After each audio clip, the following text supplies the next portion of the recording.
এই রান্নাটা হয়ে গেলেই সবাইকে ডেকে খেতে বসিয়ে দেবা বৌমা? আচ্ছা মা, ঠিক আছে। মা, ও মা, এই বাঞ্চতটা এখানে কেন এসছে? তুই কার কথা বলছিস? এই যে মাসিমা, আমার কথা বলছি গো। আপনার ছেলেটা না খুব দুষ্টু, একটু ইয়ার কিউ বোঝে না বাবা গো বাবা। হ্যাঁ গো, তুমি আমার ভাইকে গালাগালি দিলে? বাড়াটা গালাগালি দেবো না তো কি দেবো? ও বলছো তার বাল, বাড়া আমাকে ঘরে একা পেয়ে আমার প্যান্টের ভিতরে হাত ঢুকে দিয়েছে।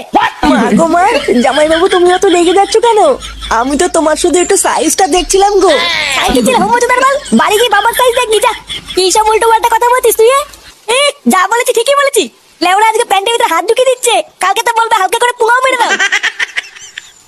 এই কি হয়েছে রে? এত চেঁচামেচি কিসের? দেখুন না মেশামশাই, মা গো মা, আপনার ছেলে একটু ইয়ার কেউ বোঝে না। ওটাই আর কি ছিল বাঞ্চুদ? দেখেছেন তো কিভাবে বলছে।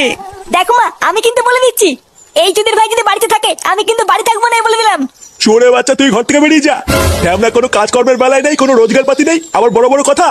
ও বাড়া, মায়ের থেকে মাসির দরদ বেশি, তাই তো? বাড়া এখন তো দেখছি আমার থেকে এই বাড়িতে হোমোচোদার দাম বেশি।